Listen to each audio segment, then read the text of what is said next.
Bismillahirrahmanirrahim. Innal hamdalillah nahmaduhu wa nasta'inuhu wa nastaghfiruh wa na'udzu billahi min shururi anfusina wa min sayyiati a'malina. Man yahdihillahu fala mudilla lahu wa man yudlil fala hadiya lahu. Wa ashhadu an la ilaha illallah wahdahu la syarika lahu wa ashhadu anna Muhammadan 'abduhu wa rasuluh sallallahu alaihi wa ala alihi wa ashabihi ajma'in. Amma ba'd. Para pemirsa dan pendengar yang dirahmati Allah Subhanahu wa taala. Ibadah adalah tugas utama kita. Ibadah adalah maksud kenapa kita diciptakan di atas muka bumi ini. Maka seorang muslim yang sadar akan hakikat ini, dia akan menjadikan ibadah sebagai prioritasnya. Dia akan terus kepikiran dengan ibadah. Dia terus berusaha agar ibadahnya semakin ikhlas dan semakin sesuai dengan tuntunan Nabi Muhammad SAW. Maka fiqih dalam beribadah kepada Allah Subhanahu wa taala atau fiqih ta'abbud kepada Allah Subhanahu wa taala adalah salah satu pembahasan yang penting yang perlu diperhatikan oleh setiap muslim. Dan sejak beberapa pekan terakhir kita telah diberikan taufik oleh Allah Subhanahu wa taala, walhamdulillah, untuk merenungkan beberapa renungan seputar fikih ibadah kepada Allah Subhanahu wa taala melalui kitab Wasaya wa Taujihat fi Fiqh Ta'abbud li Rabbil Bariyat. Wasiat-wasiat dan arahan seputar fikih beribadah kepada Allah, Tuhan semua makhluk. Karya guru kita Fadilatul Syekh Profesor Dr. Ibrahim bin Amir Ar-Ruhaili hafizahullah ta'ala. Dan ini adalah sesi yang kelima. Pada sesi yang keempat telah kita pelajari bersama sebuah renungan bahwasanya kita semuanya tidak akan bisa memenuhi hak besar Allah Subhanahu wa ta'ala. Hak Allah Subhanahu wa ta'ala atas hamba-hambanya sangat besar. Baik itu hak yang terkait dengan ilmu ataupun amal. Hak yang terkait ilmu adalah bagaimana kita mengenal Allah Subhanahu wa taala dengan sesempurna mungkin. Dan sayangnya ilmu kita tentang Allah Subhanahu wa taala sangat terbatas. Maka kita tidak bisa memberikan hak untuk mengenal Allah sebagaimana mestinya. Dalam amal juga seperti itu.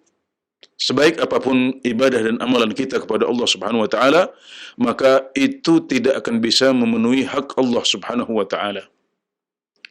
Tapi alhamdulillah, saat kita memiliki perasaan seperti itu, saat kita berada pada posisi di mana kita merasa kurang, merasa teledor, merasa tidak bisa memenuhi hak besar Allah Subhanahu wa taala, maka posisi seperti itulah yang diharapkan oleh Allah Subhanahu wa taala, sehingga kita semakin merasa menghamba, semakin merasa kerdil, semakin banyak bersujud kepada Allah untuk meminta ampunan atas keteledoran dan kekurangan kita dalam memenuhi hak Allah Subhanahu wa taala. Sebaliknya, kalau sampai kita merasa berjasa, kita merasa ibadah kita sudah lebih besar daripada hak Allah Subhanahu wa taala, maka ini justru adalah posisi yang tidak diharapkan oleh Allah Subhanahu wa taala dan akan membawa kita kepada kesombongan dan merasa berjasa kepada Islam atau kepada Allah Subhanahu wa taala. Kali ini dalam sesi yang kelima kita akan mempelajari bersama renungan yang kelima, yaitu renungan tentang kenapa kita yang mendapatkan hidayah. Kenapa Allah Subhanahu wa taala memberikan hidayahnya kepada kita? Apakah karena kita memiliki nasab yang terhormat, atau kita punya kedudukan yang tinggi, harta yang banyak? Ternyata tidak.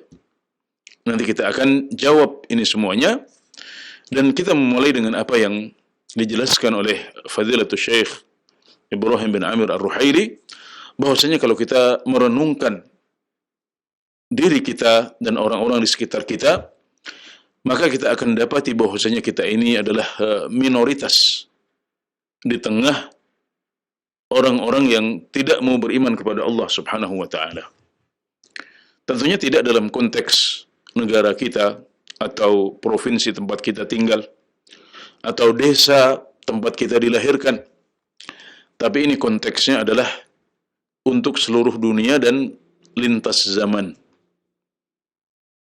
Nabi Muhammad SAW menjelaskan bahwasanya keadaan kita di tengah orang-orang kafir adalah seperti rambut putih seekor sapi hitam,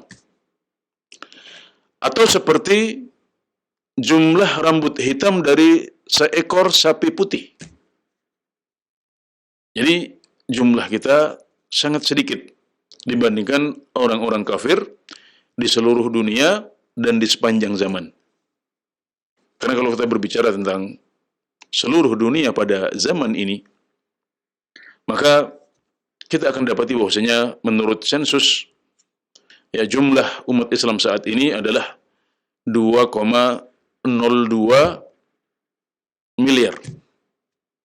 Sedangkan jumlah umat manusia semuanya di atas muka bumi adalah 8,08 miliar. Ini berdasarkan sensus dan perhitungan pada awal 2024. Pada bulan Februari 2024. Jadi jumlahnya kurang lebih 25%. Kalau kita berbicara tentang persentase, maka persentasenya adalah 25%. Umat Islam, jumlah mereka mencapai 25% dari total 100% umat manusia di tahun ini atau pada saat ini, yang jumlah mereka mencapai 8,08 miliar. Tapi ini kita berbicara tentang jumlah umat Islam di penjuru dunia saat ini.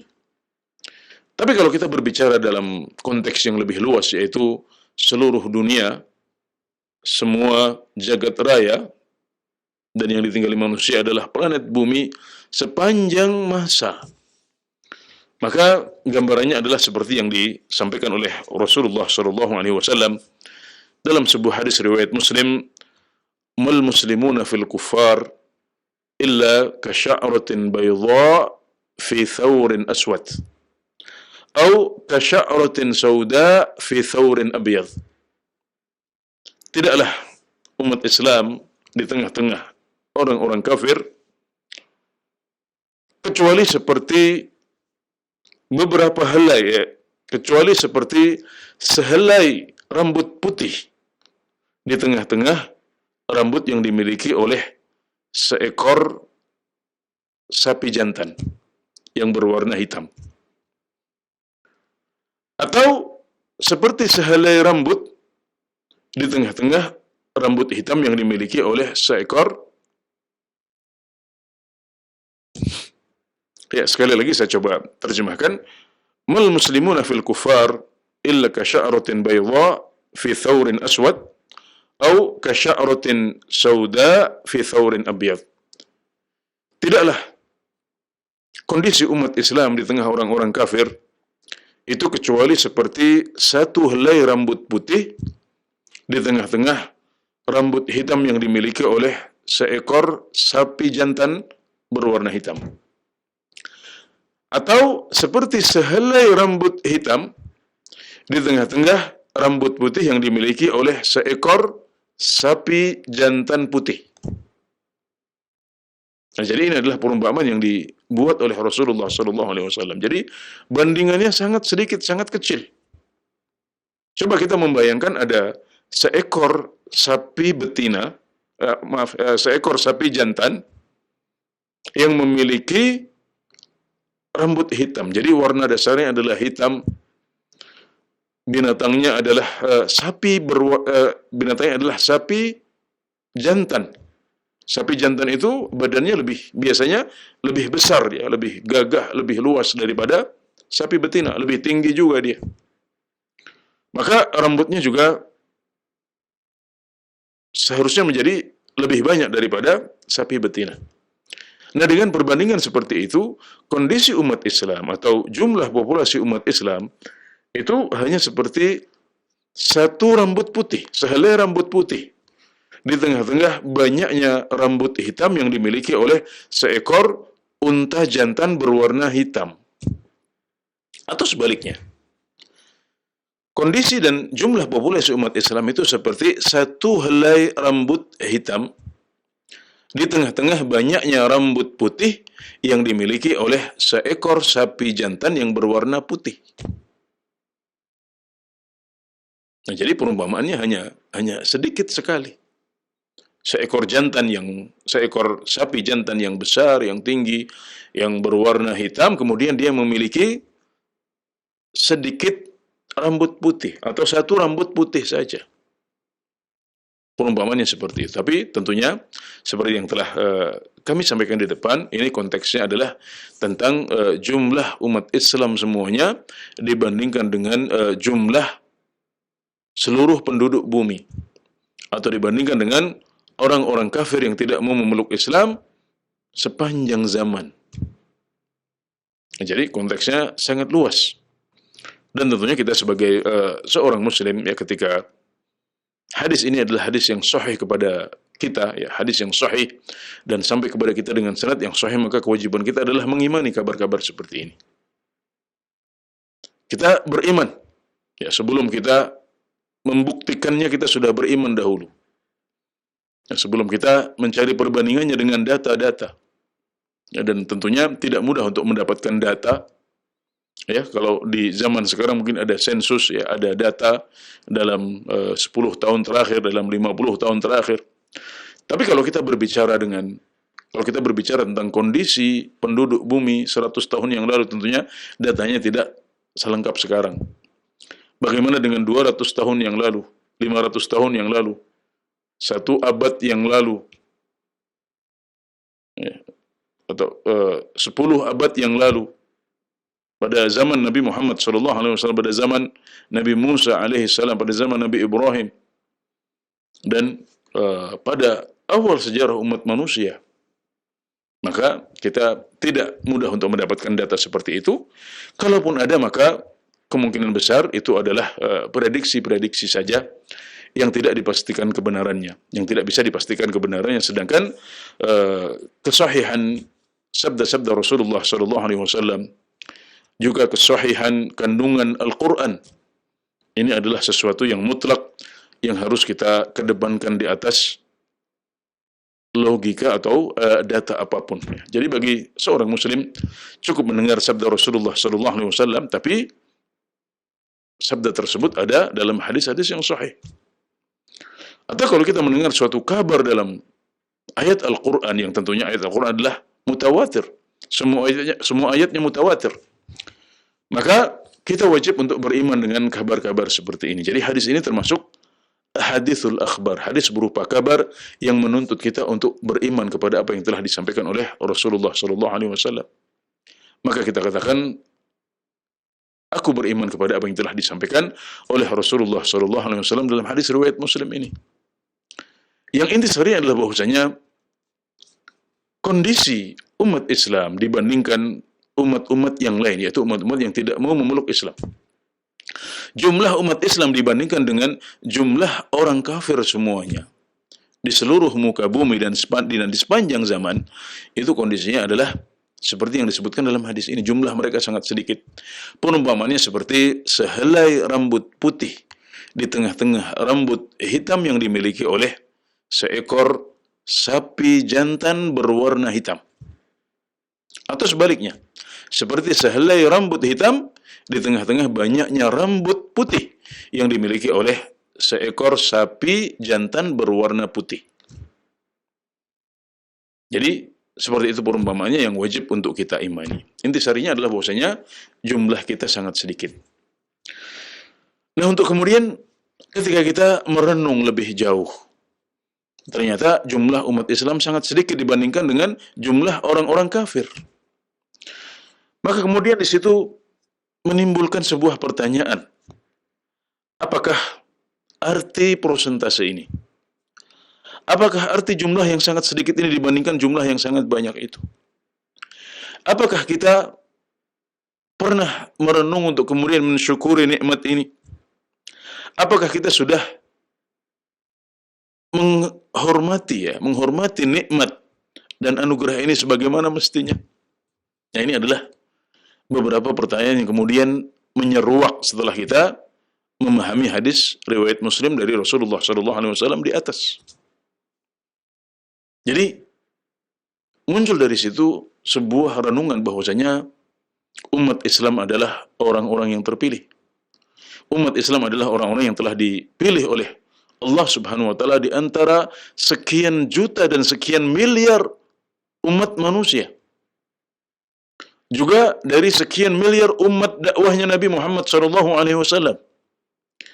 Karena sejak diutusnya Nabi Muhammad SAW untuk menjadi Rasul akhir zaman, maka semua orang yang hidup dari zaman itu sampai nanti hari kiamat, mereka adalah umat dakwahnya Nabi Muhammad SAW. Jadi, akan ada lebih banyak yang tidak beriman. Nah, kalau kita melihat di zaman kita saja saat ini, di abad ke-21 Masehi dan abad ke-15 Hijriah ini, maka jumlah umat Islam hanya sekitar 25% dibandingkan jumlah populasi bumi semuanya. Artinya yang 75% adalah yang kafir, yang tidak memeluk Islam. Belum nanti kalau kita pilah, ya, yang menisbatkan diri kepada Islam ini yang benar-benar Muslim seberapa? Nah, ini berarti masih akan berkurang lagi jumlahnya. Yang benar-benar Muslim, ya, tidak munafik, tidak musyrik, tidak menyekutukan Allah Subhanahu wa taala, tidak jatuh dalam pembatal-pembatal keislaman. Nah, maka jumlahnya bisa jadi akan berkurang banyak lagi. Maka hal ini menunjukkan kepada kita bahwasanya orang-orang yang masuk Islam, yang mau beriman kepada Allah Subhanahu wa taala, kemudian konsisten juga mengamalkan amal soleh setelah mereka beriman, maka mereka jumlahnya adalah sangat sedikit, dan kita alhamdulillah termasuk orang-orang yang dipilih oleh Allah Subhanahu wa taala. Maka kemudian hendaknya kita bertanya kepada diri kita sendiri, kenapa kita yang dipilih oleh Allah Subhanahu wa taala untuk bertauhid, sementara miliaran orang di luar sana memilih untuk musyrik dan menyekutukan Allah Subhanahu wa taala? Kenapa Allah Subhanahu wa taala memilih Anda untuk menjadi seorang muslim yang bertauhid kepada Allah Subhanahu wa taala, berpuasa, mengerjakan salat, zikir, khusyuk kepada Allah Subhanahu wa taala? Kenapa? Apakah itu karena kita memiliki nasab yang mulia? Apakah itu karena kita memiliki jabatan yang tinggi? Atau karena Anda memiliki otak yang brilian dan kecerdasan yang luar biasa? Kata Fadilatul Syekh penulis kitab, wallahi laisa hadha huwa sabab. Demi Allah, bukan itu sebabnya semuanya. Karena Anda tahu bahwasanya Anda tidak lebih mulia nasabnya dibandingkan ayahanda Nabi Ibrahim alaihissalam, Azar, yang memilih untuk kafir dan tidak mengikuti ajaran putra beliau. Padahal yang menjadi nabi adalah anaknya sendiri. Anda tidak lebih mulia daripada Nabi Ibrahim alaihissalam, karena kenabian dan para nabi adalah nasab yang paling mulia. Jadi para ulama semuanya sepakat bahwasanya orang yang paling mulia nasabnya adalah Rasulullah SAW. Kemudian para nabi yang lain, jadi semua nabi itu memiliki nasab yang paling mulia. Maka kemudian anak keturunan mereka juga mewarisi hal itu. Demikian juga orang tua mereka juga mendapatkan cipratan dari kemuliaan ini. Maka secara nasab, ya, secara garis keturunan, maka seorang Azar, Abu Ibrahim alaihissalam, dia memiliki nasab yang mulia. Bahkan termasuk yang paling mulia di atas muka bumi. Dan kita ini secara umum tidak memiliki nasab yang sebaik dan semulia ayahanda Nabi Ibrahim alaihissalam, yaitu Azar. Juga kalau kita membandingkannya dengan dua paman Rasulullah SAW, Abu Talib dan Abu Lahab, maka darah kita juga tidak sebiru mereka dan tidak seningrat mereka. Juga darah nasab kita tidak semulia putra Nabi Nuh alaihissalam, yang juga memilih untuk kafir. Ya, Abu Lahab, Abu Talib juga memilih untuk kafir. Bahkan seorang Abu Talib yang begitu sayang kepada Rasulullah sallallahu alaihi wasallam, yang sangat membanggakan Nabi Muhammad sallallahu alaihi wasallam, ikut melindungi beliau, melindungi dakwah beliau. Akhirnya sampai dia wafat, ternyata dia lebih mementingkan dunia. Hidayah tidak berhasil dia rengkuh, dan akhirnya dia mati dalam keadaan kafir. Dan Nabi Muhammad SAW tidak bisa memberikan syafaatnya kepada beliau kecuali dalam bentuk sedikit meringankan azabnya di akhirat. Maka jadilah Abu Talib sebagai orang yang paling ringan azabnya di neraka. Tapi apakah bisa membawa Abu Talib keluar dari neraka? Tidak, karena syarat yang menjadi aturan Allah Subhanahu wa taala, yaitu iman, tidak berhasil diwujudkan oleh Abu Talib. Jadi kita tidak lebih mulia daripada Azar, ayahanda Nabi Ibrahim, untuk Abu Talib dan Abu Lahab yang merupakan dua paman Rasulullah sallallahu alaihi wasallam, tidak juga dari putra Nabi Nuh alaihi salam. Tapi alhamdulillah kita yang diberikan hidayah untuk memeluk Islam dan mau beriman kepada Allah Subhanahu wa taala. Beliau menambahkan, Anda juga tidak lebih besar pengaruhnya, tidak lebih besar kuasanya daripada para raja dunia. Para raja yang memilih untuk kufur kepada Allah Subhanahu wa taala. Mereka yang dahulu pernah memimpin dunia, memimpin manusia pada zaman-zaman mereka, seperti Fir'aun, Namrud, Bukhtanasar. Ya, Bukhtanasar adalah raja Babilonia. Kita mengenal Fir'aun adalah raja yang ada pada zaman Nabi Musa alaihi salam. Namrud adalah raja yang berkuasa pada zaman Nabi Ibrahim alaihi salam. Ya.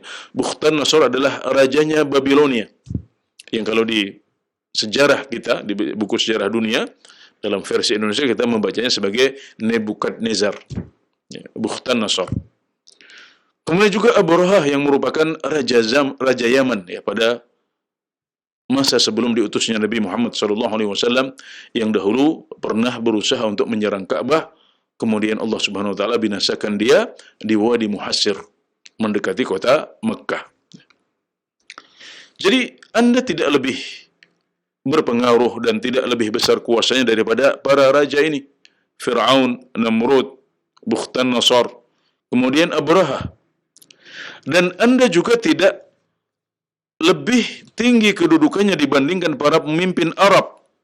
Ya, para pemimpin Arab, para tokoh-tokoh Arab seperti Abu Jahal, Umayyah bin Khalaf, Al-Walid bin Al-Mughirah, juga Abdullah bin Ubay. Mereka adalah tokoh-tokoh Arab yang berkuasa menjelang diutusnya Rasulullah SAW.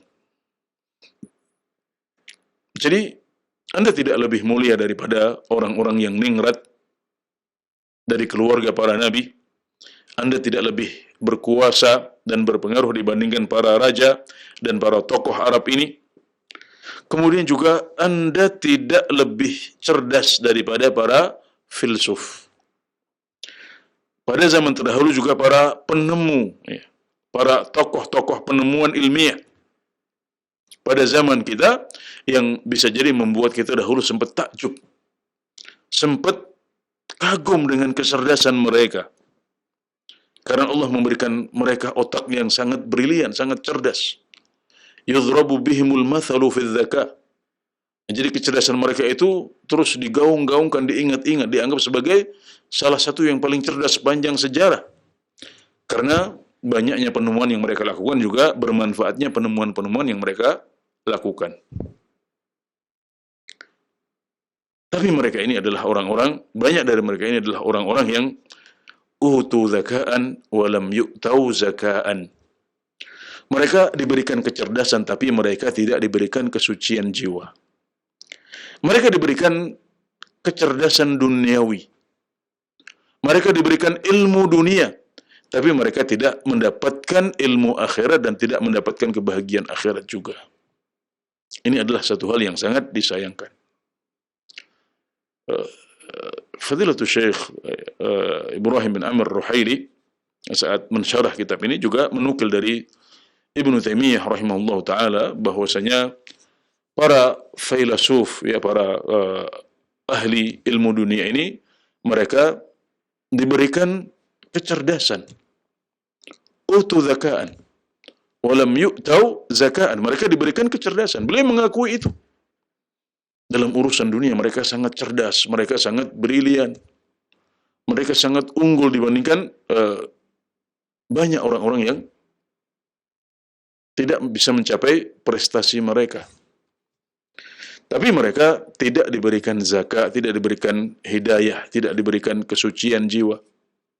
Dan ternyata justru malah kadang-kadang orang-orang yang lebih lemah, orang-orang yang lebih bodoh, ya, orang-orang yang lebih sederhana, yang tidak tahu apa-apa, yang lugu, justru mereka adalah orang yang disapa dengan hidayah.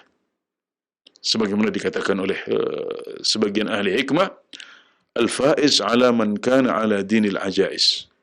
Orang yang beruntung adalah orang-orang yang berada di atas agamanya para ajais, orang-orang tua di desa-desa, di kampung-kampung yang lugu-lugu.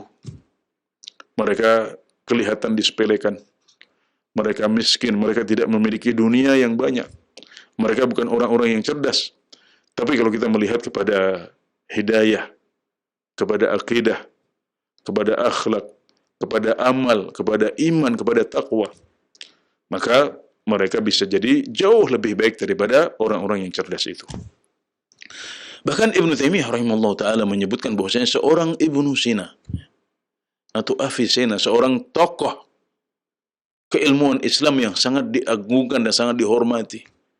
Semua orang menyebutkan Ibnu Sina, Ibnu Sina, Ibnu Sina. Ini disebutkan oleh Syekhul Islam Ibnu Taimiyah bahwasanya dia ini sampai tidak mengetahui beberapa hal dalam ilmu akidah yang sangat mendasar. Sampai-sampai beliau sebutkan bahwasanya Ibnu Sina ini sampai mengingkari bahwasanya Allah adalah pencipta semua makhluk. Jadi seorang Ibnu Sina, ya, seorang tokoh penemuan Islam, seorang tokoh kedokteran Islam, ya, mengingkari bahwasanya Allah Subhanahu wa taala adalah pencipta seluruh alam. Juga disebutkan bahwasanya dia ini meyakini bahwasanya wahyu itu adalah takhayul. Wahyu itu bukan fakta, bukan hakikat. Bukan tidak ada turunnya wahyu dari Allah Subhanahu wa taala melalui malaikat Jibril. Nah, ini dianggap sebagai takhayul. Sesuatu yang jelas, yang gamblang, yang kita sebagai umat yang beriman mengimani ini semuanya. Ya, orang yang paling sederhana, yang paling bodoh, yang paling awam di antara umat Islam tahu bahwasanya Allah Subhanahu wa taala yang menciptakan seluruh makhluk, yang menciptakan jagat raya. Dan bahwasanya wahyu adalah sesuatu yang sahih, sesuatu yang hakiki, bukan takhayul. Tapi orang secerdas Ibnu Sina ternyata tidak diberikan taufik untuk bisa memiliki keyakinan dan iman yang benar dalam masalah yang mendasar seperti ini. Sekedar mengimani bahwasanya Allah Subhanahu wa taala adalah pencipta seluruh makhluk, atau meyakini bahwasanya wahyu adalah takhayul, ternyata hidayah seperti ini tidak menyapa dia. Dan maka tidak mengherankan kalau sampai Ibnu Taimiyah ketika menyebutkan tokoh-tokoh ini, beliau mengatakan utu zakaan walam yu'tau zakaan. Mereka diberikan kecerdasan, tapi mereka tidak diberikan kesucian jiwa. Kemudian Anda juga tidak lebih kaya dari tokoh-tokoh konglomerat sepanjang zaman. Seperti misalnya Qarun pada zaman dahulu. Juga para miliarder atau para konglomerat di atas muka bumi pada zaman kita ini. Yang kita sering dari waktu ke waktu, dari tahun ke tahun, ya, kita diberikan kabar, ya, entah apakah datanya sahih, valid, ya, atau cuma sekedar juga rekaan-rekaan bahwasanya yang paling kaya tahun ini adalah si fulan, nomor 2 adalah si fulan, 10 besarnya adalah A, B, C, D, E, F, G, H, I, J, K. Seperti itu. Tapi berita itu selalu muncul. Terlepas dari apakah mereka adalah benar-benar orang paling kaya di atas muka bumi, atau ternyata ada orang-orang yang lebih kaya tapi tidak terdata hartanya. Nah, maka paling tidak kita mengetahui saja mereka memang adalah orang yang kaya. Juga sangat kaya raya, tapi untuk menentukan bahwasanya mereka adalah orang yang paling kaya di atas muka bumi atau 10 besar orang paling kaya di atas muka bumi, maka ini tentunya sangat debatable dan datanya bisa diperdebatkan. Tapi intinya bahwasanya penulis kitab ingin sampai kepada satu fakta bahwasanya Anda tidak lebih kaya dari mereka itu. Tapi ternyata Allah Subhanahu wa taala yang memilih Anda untuk mendapatkan hidayah dan bukan mereka. Maka ini adalah sebuah renungan yang hendaknya membawa kita semakin bersyukur kepada Allah Subhanahu wa taala. Dan mereka tadi, semua orang yang disebutkan tadi, baik mereka yang memiliki nasab yang paling mulia, darah keturunan yang paling ningrat, yang paling punya kuasa di atas muka bumi, yang kekuasaannya paling luas di atas muka bumi, atau yang paling cerdas otaknya, atau yang paling banyak hartanya. Mereka ini semuanya, atau sebagian besar mereka, meninggal di atas kekufuran, yang kemudian nasab mereka tidak bermanfaat apa-apa untuk mereka, harta mereka tidak bisa menolong mereka, kedudukan tinggi mereka tidak bisa menyelamatkan mereka, demikian juga akal, kecerdasan, harta, dan kekayaan mereka semuanya tidak bisa menyelamatkan mereka dari siksa neraka yang merupakan imbalan bagi mereka yang kufur dan tidak beriman kepada Allah Subhanahu wa taala. Menurut siapa? Menurut kacamata Islam tentunya. Yang kita menyampaikan seperti itu. Mereka yang tidak beriman kepada Allah dan tidak beriman dan tidak meninggal di atas Islam, maka mereka adalah orang-orang yang tidak berhak untuk mendapatkan kebahagiaan di akhirat.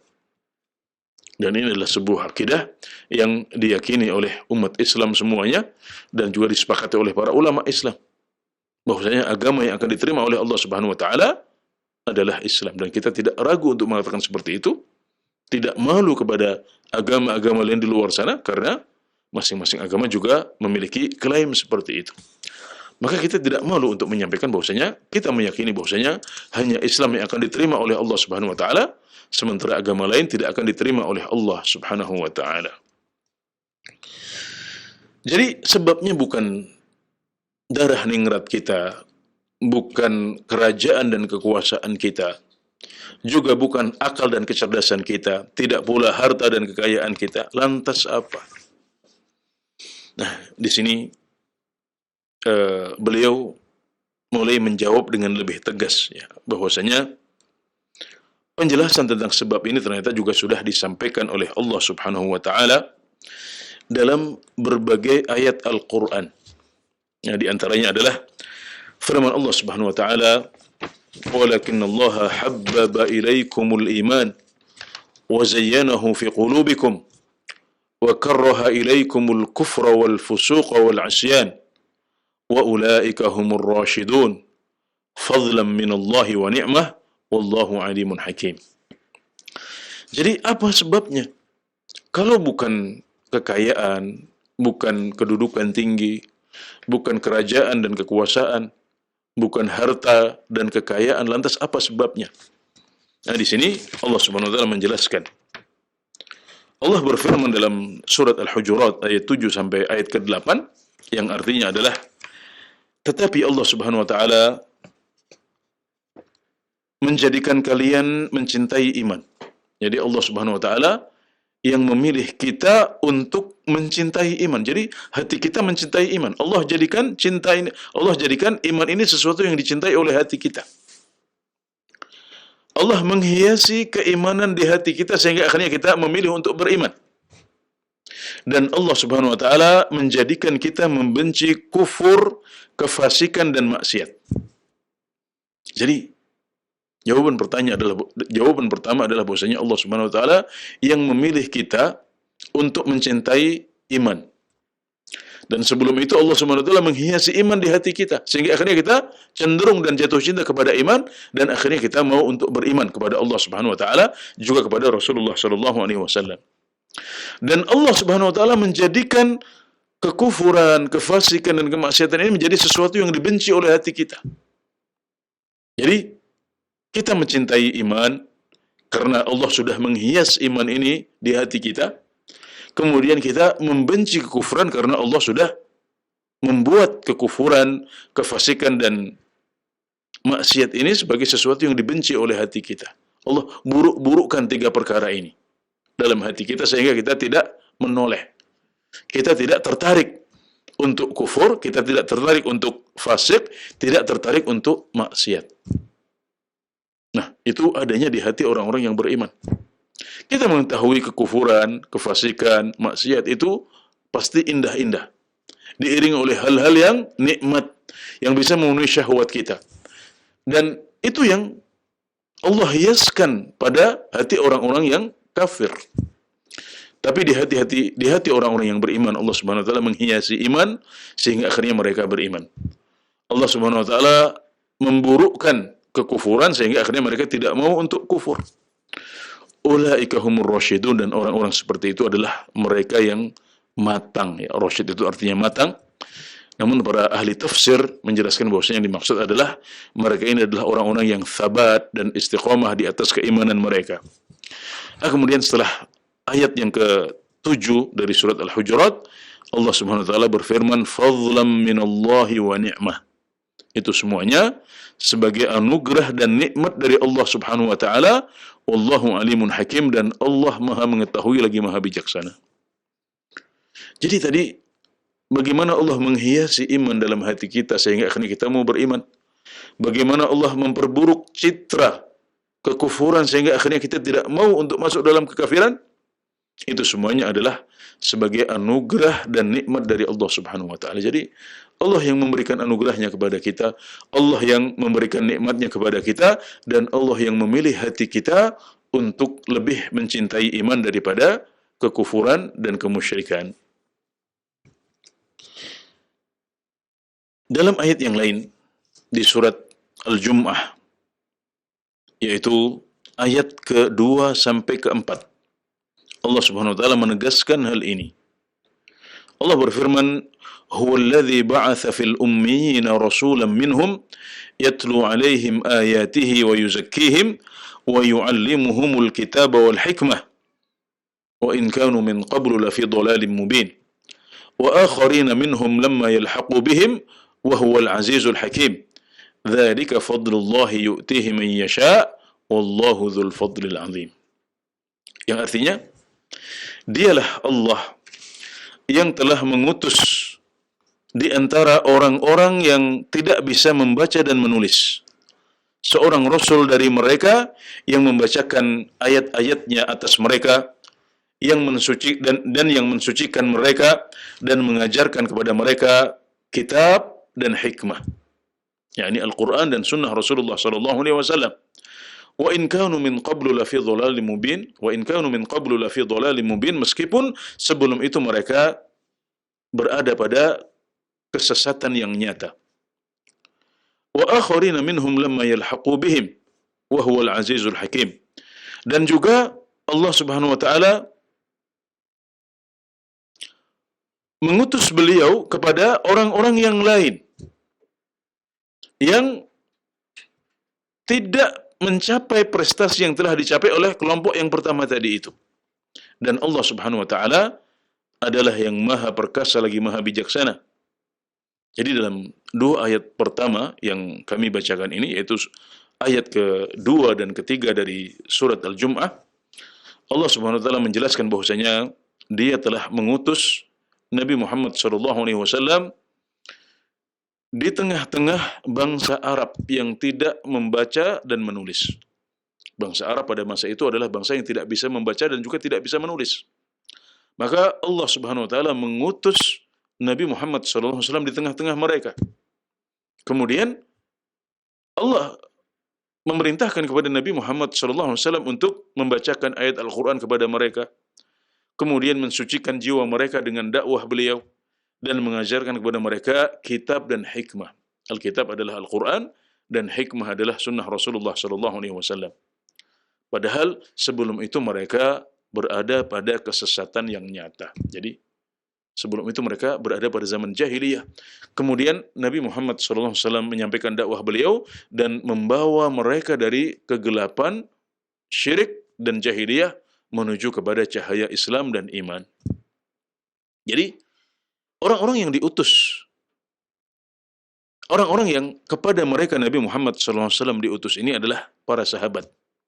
Mereka yang sempat berjumpa dan melihat Rasulullah SAW ini adalah para sahabat. Maka orang yang disebutkan di ayat yang ketiga surat Al-Jumu'ah adalah para tabi'in. Wa akharina minhum lamma yalhaqu bihim. Dan orang-orang yang lain, yaitu generasi setelahnya, yang secara kualitas mereka tidak bisa menyamai para sahabat yang sudah mendapatkan anugerah, ya, dan mereka menjadi as-sabiqun al-awwalun. Prestasi kaum tabi'in ini tentunya tidak bisa menyamai prestasi para sahabat. Tapi mereka juga adalah umatnya Nabi Muhammad SAW. Kepada mereka beliau diutus meskipun mereka tidak pernah berjumpa dengan Rasulullah SAW. Tapi Al-Quran sampai kepada mereka, hadis-hadis sampai kepada mereka. Nah, kemudian setelah menjelaskan hidayah yang telah diberikan oleh Allah Subhanahu wa taala kepada para sahabat, kemudian para tabi'in, di ayat yang keempat Allah Subhanahu wa taala berfirman, "Dzalika fadlullahi yu'tihi man yasha, wallahu dzul fadlil azim." Dan itu adalah anugerah dari Allah yang Dia berikan kepada orang-orang yang Dia kehendaki. Dan Allah Subhanahu wa taala memiliki anugerah yang sangat agung. Jadi inilah penjelasannya. Semua tadi hidayah tadi. Hidayahnya para sahabat, hidayahnya para tabi'in. Ini sebabnya adalah fadlullah, anugerah dari Allah Subhanahu wa taala yang diberikan kepada orang-orang yang Dia kehendaki. Jadi bukan karena kekayaan mereka, karena kepintaran mereka, atau karena kecerdasan mereka, atau karena kekuasaan dan kerajaan mereka. Tapi mereka diberikan itu semuanya semata-mata karena anugerah dari Allah Subhanahu wa taala dan pilihan darinya. Jadi ayat ke-2 sampai ke-4 dari surat Al-Jumu'ah ini menegaskan apa yang disebutkan sebelumnya dalam surat Al-Hujurat ayat ke-7 sampai ayat ke-8. Ditegaskan lagi dalam sebuah ayat di surat Al-Ahzab, yaitu Al-Ahzab ayat ke-43. Allah Subhanahu wa taala berfirman, "Huwallazi yusalli 'alaikum wa malaikatuhu liyukhrijakum minadh dhulumati ilan nur wa kana bil mu'minina rahima." Dialah Allah Subhanahu wa taala yang mensolawati kalian, artinya yang memuji kalian di antara hamba-hambanya di atas sana. Wa malaikatahu, demikian juga para malaikat bersolawat atas kalian, agar Allah Subhanahu wa taala mengeluarkan kalian dari kegelapan menuju cahaya, wa kana bil mu'minina rahima, dan sungguh Allah Subhanahu wa taala Maha penyayang kepada orang-orang yang beriman. Jadi sebabnya adalah karena Allah Subhanahu wa taala sayang kepada orang-orang yang beriman. Allah yang memilih mereka, Allah yang menganugerahi mereka, maka akhirnya mereka bisa keluar dari kegelapan kemusyrikan dan kekufuran menuju kepada cahaya Islam dan keimanan. Ditegaskan lagi oleh firman Allah Subhanahu wa taala dalam surat An-Nur ayat 21. "Walaula fadlullahi 'alaikum wa rahmatuhu ma zaka minkum min ahadin abada, walakinnallaha yuzakki man yasha, wallahu sami'un 'alim." Dan kalau bukan anugerah dari Allah Subhanahu wa taala atas kalian, juga rahmatnya kepada kalian, maka tidak mungkin ada seorang pun di antara kalian yang bisa suci untuk selamanya. Tapi Allah Subhanahu wa taala mensucikan orang-orang yang Dia kehendaki, dan Allah Subhanahu wa taala Maha mendengar lagi Maha mengetahui. Jadi surat An-Nur ayat 21 jadi surat An-Nur ayat 21 ini juga kandungannya adalah bahwasanya semua ini, ya, hidayah yang kita dapatkan, kesucian jiwa kita ini, sebabnya adalah karena fadlullah, karena anugerah dari Allah, karunia darinya, dan juga karena rahmat yang diberikannya kepada kita. Walakinnallaha yuzakki man yasha, dan akan tetapi Allah Subhanahu wa taala mensucikan jiwa orang-orang yang Dia kehendaki. Jadi anugerah, kemudian nikmat, rahmat, dan juga pilihan dari Allah Subhanahu wa taala, itulah yang membuat kita akhirnya beriman, sementara miliaran orang di luar sana tidak mau beriman kepada Allah Subhanahu wa taala. Dan satu ayat lagi yang disebutkan oleh Fadilatul Syekh penulis kitab, Oh ya, sebelum kita berpindah ke ayat yang terakhir, ayat yang sebelumnya itu surat An-Nur ayat 21, ini konteksnya adalah tentang orang-orang yang dahulu menuduh Ibunda Aisyah radhiyallahu anha serong, ya, atau melakukan hal yang tidak pantas kepada Rasulullah SAW berupa serong kepada orang lain. Ya, ini adalah konteks ayat ini. Maka Allah Subhanahu wa taala mengatakan kepada ashabul ifk atau usbatul ifk, ya, sekelompok orang yang menuduh Aisyah dengan tuduhan yang tidak benar ini. Allah mengatakan kepada mereka bahwasanya kalau seandainya bukan karena anugerah Allah, rahmatnya dan pilihannya, maka tidak akan ada seorang pun di antara kalian yang bisa suci dari dosa tuduhan yang ngawur itu. Tapi Allah Subhanahu wa taala membuka pintu taubat. Allah Subhanahu wa taala mensucikan kalian. Allah Subhanahu wa taala memilih kalian untuk bisa mensucikan diri, maka akhirnya kalian bisa bertaubat dan mensucikan diri kepada Allah Subhanahu wa taala. Sedangkan ayat yang terakhir yang disebutkan oleh Fadilatul Syekh penulis kitab adalah ayat ke-83 dari surat An-Nisa, "Walaula fadlullahi 'alaikum wa rahmatuhu lattaba'tumus syaitana illa qalila." Dan kalau bukan karena fadlullah, yaitu anugerah dan karunia dari Allah Subhanahu wa taala, juga rahmatnya, maka niscaya kalian akan mengikuti setan, kecuali hanya sedikit dari kalian. Nah, ayat ini juga menegaskan bahwasanya ketika ada seseorang yang bisa selamat dari tipu daya setan, ini adalah hidayah, berarti ini adalah diselamatkan dari sebuah musibah dalam urusan agama kita, yaitu jatuh dalam perangkap setan. Ini musibah.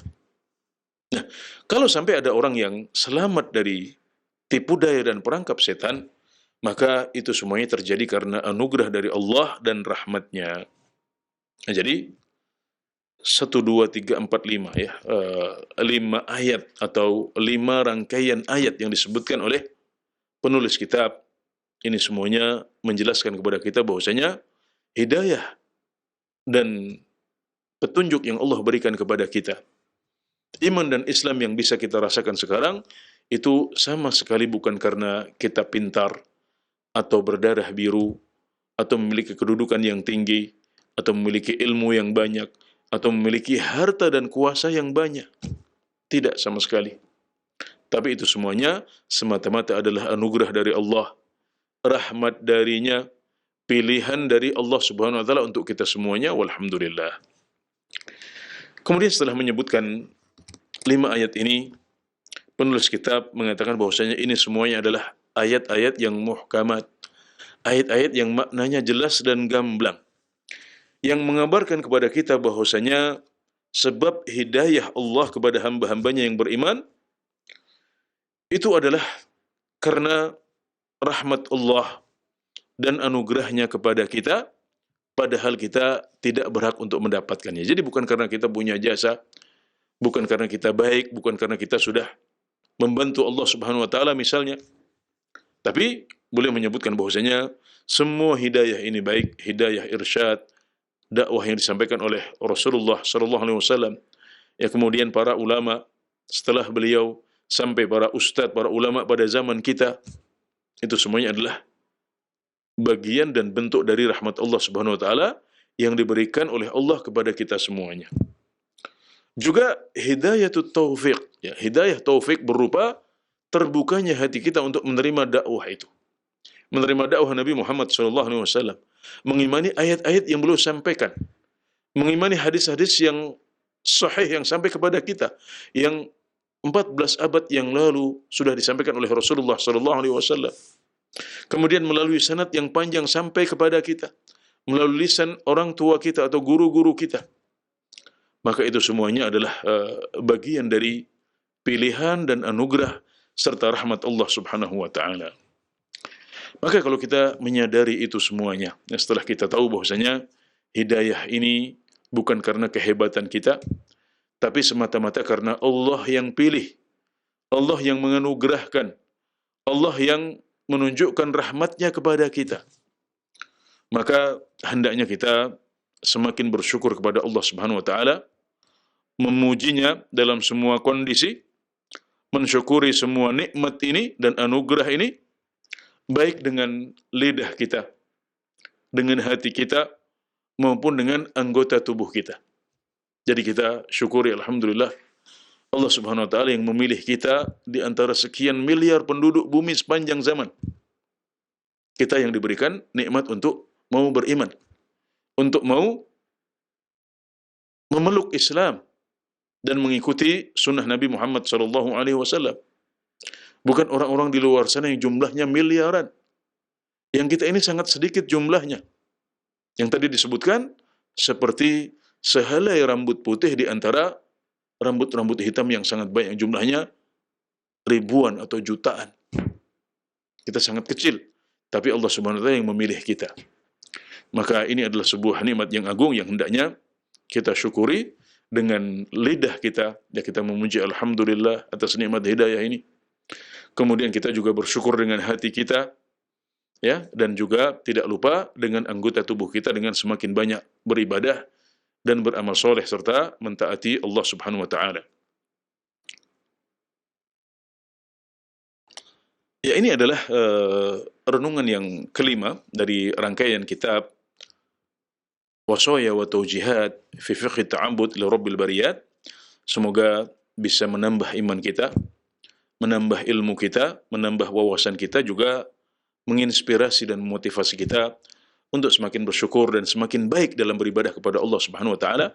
Kita semakin fokus dengan ibadah, kita semakin memprioritaskan ibadah, dan kita semakin berorientasi kepada akhirat dan berusaha agar menjadikan ibadah kita semakin ikhlas dan semakin sesuai dengan tuntunan Nabi Muhammad SAW. Baik, barangkali ini yang bisa kami sampaikan pada kesempatan kali ini. Semoga bermanfaat. Wallahu ta'ala a'lam. Wa sallallahu ala nabiyyina Muhammad wa ala alihi wa sahbihi wa sallam. Wa akhiru da'wana anil hamdulillahi rabbil alamin.